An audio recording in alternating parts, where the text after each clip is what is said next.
Hi viewers, welcome to our channel.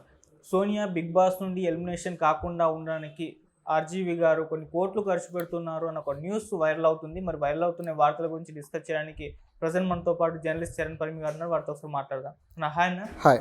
So RGV గారు కొన్ని కోట్లు ఖర్చు పెడుతున్నారు సోనియా గారి కోసం. ఆయన సోనియాని అసలు ఎలిమినేట్ కాకుండా బిగ్ బాస్లోనే ఉంచాలన్న ప్రయత్నాలు చేస్తున్నారని చెప్తున్నారు. మరి ఈ వార్తల్లో నిజం ఎంత ఉంది? ఇటువంటి ప్రయత్నాలు ఎందుకు ఆర్జీవి చేస్తున్నారు? అసలు సోనియాకి ఆర్జీవి మధ్య ఏం సంబంధం?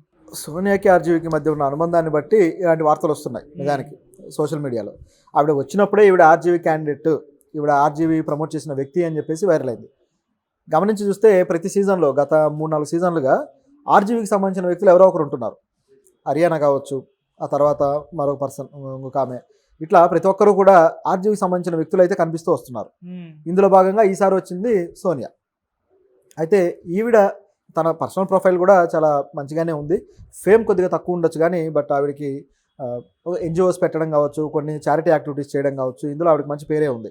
అయితే ఆర్జీవి తీసిన దిశ అనే సినిమా ఏదైతే ఉందో ఆ సినిమాకి సంబంధించి ఆవిడ కో ప్రొడ్యూసర్గా ఉన్నారు. అలాగే ఆ సినిమా ఎవరి మీద తీశారు, దిశ ఎన్కౌంటర్ అయింది కదా, ఆ ఎన్కౌంటర్ మీద తీశారు.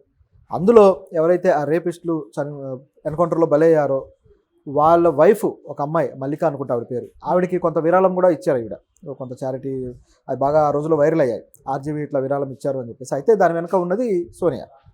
ఇట్లా ఆవిడ కొన్ని మంచి పనులు కూడా చేస్తూ వచ్చారు. ఆ విధంగానే పేరు తెచ్చుకున్నారు. ఆ తర్వాత సినిమాలకు సంబంధించి అప్పుడప్పుడు కనిపించడం ఇవన్నీ జరుగుతూ వచ్చాయి. సో సడన్గా ఇక్కడ ప్రత్యక్షమయ్యారు బిగ్ బాస్లో. సో దాంతో ఈవిడ ఎవరు అని చూస్తే ఆర్జీవి గారి పర్సన్, ఆయనే ప్రమోట్ చేశాడు, ఇక్కడ దాకా రావడానికి ఆర్జీవినే కారణం అని చెప్పేసి రకరకాలుగా వార్తలు వచ్చాయి. అది కొంతవరకు నిజం కూడా. ఎందుకంటే ఫేమ్ ఊరికే రాదు, బిగ్ బాస్ అవకాశం ఊరికే రాదు, లైఫ్లో ఎంతో కొంత చేసి ఉండాలి, అలాగే దానికి తగ్గ ఎలివేషన్ ఉండాలి. ఆ ఎలివేషన్ అనేది ఆవిడకి దక్కింది ఆర్జీవి వల్ల. ఓకే, ఇది ఇంతవరకు ఒక చాప్టర్. అయితే వచ్చిన తర్వాత ఈవిడ తనకంటూ తాను క్రియేట్ చేసుకుంది మరో చాప్టర్. ఏంటంటే అక్కడికి వచ్చిన తర్వాత ఆవిడ గేమ్ మొదలెట్టేసింది. 2 ముక్కలాటలాగా నిఖిల్తోని పృథ్వీతోని ఇద్దరితోని గేమ్ మొదలెట్టేసింది. వాళ్ళిద్దరితోని గేమ్ ఆడుతూ ఉంది. ఇక నిఖిల్ అయితే దాదాపు ఆవిడ బొట్లో పడ్డట్టుగానే ఉంది.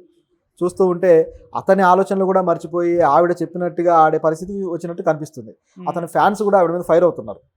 ఇప్పుడు ఓటింగ్ చూస్తే ఓటింగ్లో ఆవిడ ఇన్ఫ్లుయెన్స్ కనిపిస్తుంది, ఆ స్థాయిలో ఇన్ఫ్లుయెన్స్ చేస్తూ ఉందన్నమాట.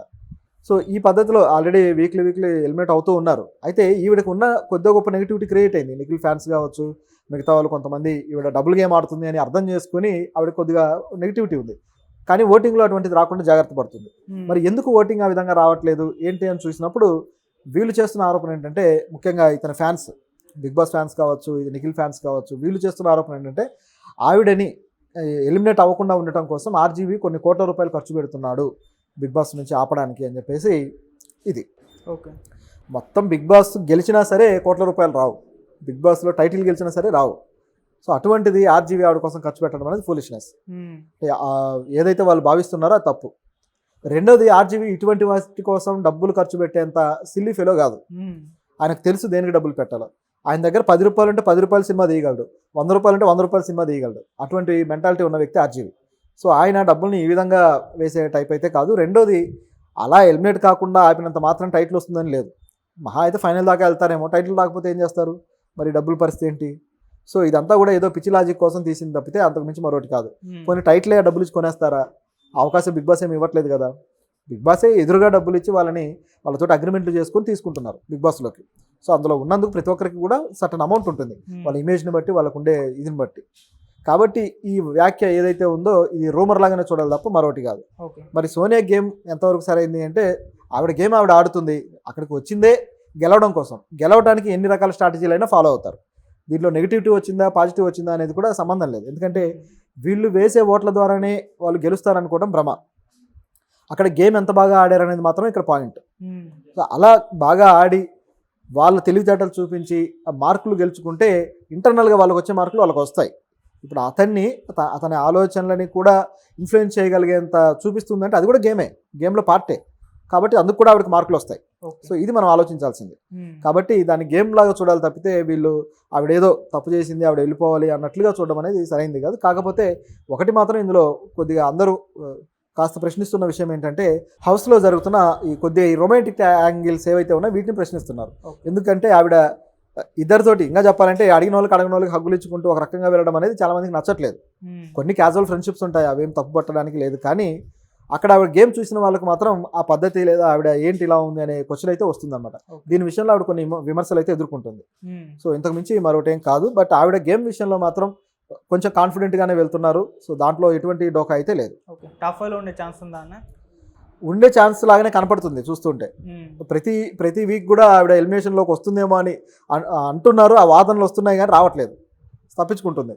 కాబట్టి చూడాలి, ఇంకా ఉందిగా, చాలా వీక్స్ ఉంది, ఇంకా చూస్తే తప్ప అర్థం కాదు. నిజం చెప్పాలంటే మిగతా వాళ్ళు ఆవిడ స్ట్రాటజీ అర్థం చేసుకోలేదా లేకపోతే అర్థం చేసుకున్నా నటిస్తున్నారా తెలియట్లా.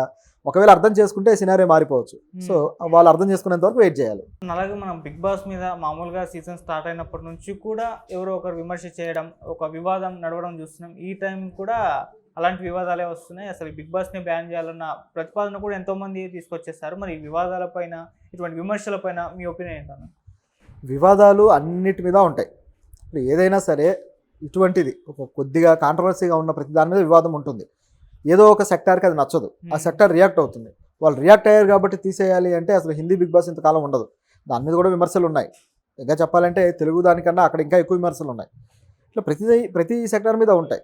అలాగని తీసేసుకుంటూ పోతే ఇంకేం మిగలదు. కాబట్టి అది కమర్షియల్ ప్రోగ్రామ్, దాన్ని అంతవరకే చూడాలి. కాకపోతే దాంట్లో వాళ్ళు ఏవైతే రూల్స్ పెట్టుకున్నారో లేకపోతే వాళ్ళు సెన్సార్, ఇప్పుడు ఎందుకంటే టీవీకి సెన్సార్ లేదు, వాళ్ళ ఇష్టాన్ని ప్రకారం వెళ్ళిపోతూ ఉంటుంది. ఇటువంటి సందర్భంలో సెల్ఫ్ సెన్సార్ అనేది ఒకటి మెయింటైన్ చేయడం అవసరం. మనం ఎంతవరకు చూపించాలి, ఎంతవరకు చూపించకూడదు, ఇటువంటి పద్ధతులు మనమే పెట్టుకొని పాటిస్తే బాగుంటుంది. అలా పెట్టుకోకపోవడం అనేది ఇందులో ఉన్న సమస్య, బిగ్ బాస్ లాంటి షోస్లో ఉన్న సమస్య. నిజానికి ఇప్పుడు జబర్దస్త్ కానీ లేకపోతే చాలా రియాలిటీ షోస్ లేకపోతే ఏవైతే టీవీ షోస్ ఉన్నాయో వీటి మీద ఉన్న విమర్శ ఏదన్నా ఉందంటే ఇదే. ఎందుకంటే దాటిపోతున్నారు, పరిధి దాటుతున్నారు టీవీ షోస్లో అనేది ఎప్పటి నుంచో వస్తున్నది. పైగా కుటుంబం అంతా కలిసి చూసే షోస్గా మీరు ప్రమోట్ చేస్తారు, తీరా చూస్తే అవి ఆ విధంగా ఉండట్లేదు అనే విమర్శ అయితే మూటగట్టుకుంటున్నారు. దీని విషయంలో నైతికంగా వాళ్ళని వాళ్ళు ప్రశ్నించుకోవాల్సిన అవసరం అయితే ఉంది. కాకపోతే బిగ్ బాస్ అనేది ఆ షో స్టైలే అది. ఆ షో అనేది అందులో రొమాన్స్ ఉంటుంది, అన్నీ ఉంటాయి, వ్యక్తిగత విషయాలు ఉంటాయి, కక్షలు కార్పణ్యాలు అన్నీ దాంట్లో ఉంటాయి. లైఫ్ అనే దానికి అది ఒక మినియేచర్ చెప్పాలంటే. సో అటువంటి షోకి సంబంధించి విమర్శలు అనేవి చాలా కామన్. అది పట్టించుకోవాల్సిన అవసరం లేదు. కానీ కాస్త నైతికమైన పద్ధతులు కొంచెం పాటిస్తే బాగుంటుంది అనేది మొదటి నుంచి ఉంది, అది ఉండాలి కూడా. అలా బిగ్ బాస్ టీఆర్పీ కూడా వారం వారం తగ్గిపోతుంది ఈ సీజన్ అంటున్నారు. లాస్ట్ వీక్ కూడా అసలు పెద్దగా టీఆర్పీ రాలేదు అని అంటున్నారు. మరి ఎందుకు, ఏం జరిగిందని అనుకోవచ్చు? బిగ్ బాస్కి చాలా సీజన్లలో, గత సీజన్లు అన్నింటిలో పోలిస్తే లాస్ట్ వీక్ వచ్చిన రేటింగ్ అనేది చాలా తక్కువ. ఇంత తక్కువ రావడం బిగ్ బాస్ కూడా షాకే. ఎందుకంటే ఎందుకు ఇంత తక్కువ వచ్చింది అని చెప్పి. బహుశా జనాలకి బిగ్ బాస్ మీద ఇంట్రెస్ట్ తగ్గిపోతుందా లేకపోతే ఇంకేమైనా డీవియేషన్ ఉందా? అప్పుడప్పుడు ఒక వీక్ తగ్గిపోవడం అనేది కామన్, ప్రతి సీజన్లో జరుగుతుంటుంది. 1-2 వీక్స్ సడన్గా పడిపోతుంది, తర్వాత మళ్ళీ సడన్గా పికప్ అవుతుంది. ఆ డ్రామా ఎన్హాన్స్ చేసే దాన్ని బట్టి ఆ మార్పులు ఉంటాయి. సో ఏదైనా వీక్ డ్రామా సరిగా లేదు, బిగ్ బాస్ కూర్చునేదే డ్రామా కోసం, అందులో ఏం జరుగుతుందని కూర్చుంటారు. అది ఇంట్రెస్టింగ్గా లేనప్పుడు ఆటోమేటిక్గా పడిపోతాయి. ఇదే జరిగింది ఇందులో. దీంతో పాటు లాస్ట్ వీక్ నుంచి కూడా ఈ